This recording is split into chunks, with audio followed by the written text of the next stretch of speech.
ایک اور بات یہاں پتہ چلی کہ یہ بھی تھوڑا حیا کے خلاف مسئلہ ہے، لیکن آج کی نئی نوجوان نسل جو ہے اس میں بہت زیادہ مبتلا ہو رہی ہے، جس کو اورل سیکس کہا جاتا ہے. اور میں نے جیسے عرض کیا کہ شرعی مسائل میں چاہیے اور اس کو بیان کرنا یہ ہماری ذمہ داری ہے.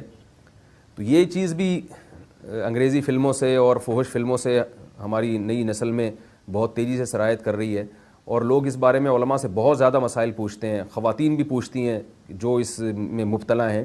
تو اس کا بھی مسئلہ یاد رکھیں کہ اللہ تعالیٰ نے حالت حیض میں زوجہ سے ہم بستری کو حرام قرار دیا کیونکہ اس میں گندگی ہے. باپ دیکھیں کہ وہ گندگی اس درجے کی نہیں ہے جتنی اورل سیکس میں گندگی ہوتی ہے.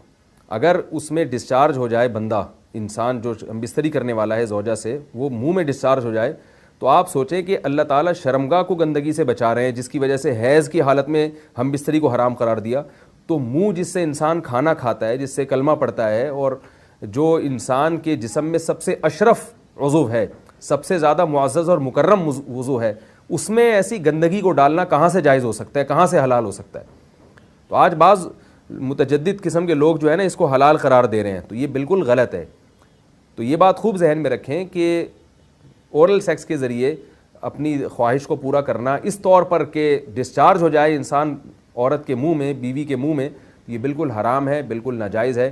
کیونکہ منی ایک غلیظ اور ناپاک اور گندگی ہے اور ناپاک اور نجس چیز ہے. بعض حضرات یہ کہتے ہیں کہ منی پاک ہے، مگر یاد رکھیں منی کے پاک ہونے کے دلائل مضبوط نہیں ہیں، منی کے ناپاک ہونے کے دلائل بہت مضبوط ہیں. سب سے پہلی دلیل قرآن مجید میں آتا ہے الم نخلقکم من ماء مہین، ہم نے تمہیں غلیظ اور پلید پانی سے پیدا کیا ہے، ذلیل پانی سے پیدا کیا ہے. تو اس میں بھی اشارہ ہے کہ منی ناپاک چیز ہے. دوسری بات یہ کہ حدیث میں آتا ہے کہ کنت افرق المنی من ثوب رسول اللہ صلی اللہ علیہ وسلم ثم یصلی فیہ. حضرت عائشہ رضی اللہ تعالیٰ عنہ فرماتی ہیں کہ رسول اللہ صلی اللہ علیہ وسلم کے کپڑوں پر اگر منی لگی ہوتی تھی، صحیح بخاری کی حدیث ہے، میں اس کو کھرچ کے صاف کرتی تھی، پھر آپ صلی اللہ علیہ وسلم اس میں نماز پڑھا کرتے تھے. اب بعض حضرات نے یہاں سے استدلال کیا ہے کہ منی اگر ناپاک ہوتی تو حضرت عائشہ اس کو دھوتی، کھرچ کے صاف کرنا اس کی علامت ہے کہ منی پاک ہے. لیکن یہ بات غلط ہے.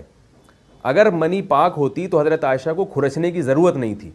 بات یہ ہے کہ وہ نجاست جس کا ایک باقاعدی جسم ہوتا ہے اور وہ کھرچ کے جسم سے یا کپڑوں سے الگ ہو سکتی ہے، تو اس نجاست کو پاک کرنے کا طریقہ یہ ہے کہ اس کو کھرچ دیا جائے. ناپاک تھی تبھی تو حضرت عائشہ رضی اللہ تعالی عنہ اس کو باقاعدہ کھرچ رہی ہیں اور دور کر رہی ہیں. اور گیلی منی کو نبی، یہ ثابت ہے کہ حضرت عائشہ رضی اللہ تعالی عنہ آپ صلی اللہ علیہ وسلم کے کپڑوں سے دھویا کرتی تھیں اور آپ صلی اللہ علیہ وسلم اس میں نماز پڑھا کرتے تھے. حضرت عمر رضی اللہ تعالی عنہ کے دور میں کسی شخص کو احتلام ہوا تو اس نے اپنے پورے جو ہے نا وہ کپڑے دھوئے، تو حضرت عمر نے اس کو منع کیا، فرمایا کہ اتنا کافی تھا کہ اس جگہ کو تم دھو لیتے. تو اس میں بھی حضرت عمر اس کو باقاعدہ دھونے کا حکم دے رہے ہیں. کسی بھی صحابی نے اعتراض نہیں کیا کہ یا امیر المومنین آپ ان کو دھونے کا حکم کیوں دے رہے ہیں، منی تو پاک ہے. تو منی کے جو ناپاک ہونے کے دلائل ہیں وہ بہت مضبوط ہیں. باقی اس کو جو کھرچنے کا حکم ہے وہ اس لیے کہ منی کے پاک جو اگر خشک ہو جائے تو وہ کھرچ کے بھی پاک ہو جاتی ہے، اس کو پھر دھونا ضروری نہیں ہوتا. اس کی مثال ایسے جیسے حدیث میں آتا ہے، صحابہ کرام فرماتے ہیں کہ ہمارے تلواروں میں دشمن کا خون لگا ہوتا تھا تو ہم اس کو زمین پہ اچھی طرح رگڑ کے اسی کو لٹکا کے نماز پڑھتے تھے. تو دیکھیں خون بھی ایسی چیز ہے کہ جو سوکھنے کے بعد اس کی ایک پاپڑی سی جم جاتی ہے. تو حالانکہ خون کو بھی ناپاک مانا جاتا ہے، جمہور علماء کے ہاں خون ناپاک چیز ہے، لیکن صحابی کیا کر رہے ہیں، اس کو رگڑ کے زمین پہ اور جو اس کو اچھی طرح رگڑ کے جب اس کا اثر زائل ہو گیا تو اسی کو لٹکا کے نماز پڑھ رہے ہیں. تو جیسے خون ناپاک ہونے کے باوجود رگڑنے سے پاک ہو جاتا ہے، اگر کسی ایسی چیز پہ لگا ہو جو لوہے یا ایسی سخت چیز پہ، تو ایسے ہی منی اگر کپڑوں پہ لگی ہو، خشک ہو جائے تو اس کو اچھی طرح جب کھرچ دیا جائے تو وہ پاک ہو جاتی ہے. لیکن اس سے یہ ثابت نہیں ہوتا کہ منی پہلے سے ہی پاک ہے. ایک اور دلیل منی کے ناپاک ہونے کی یہ ہے کہ جو مدی ہے، ٹرانسپیرنٹ پانی جو مرد کے جسم سے نکلتا ہے، وہ اگر جسم سے نکل جائے تو وضو فرض ہو جاتا ہے، اور منی نکل جائے تو غسل فرض ہوتا ہے.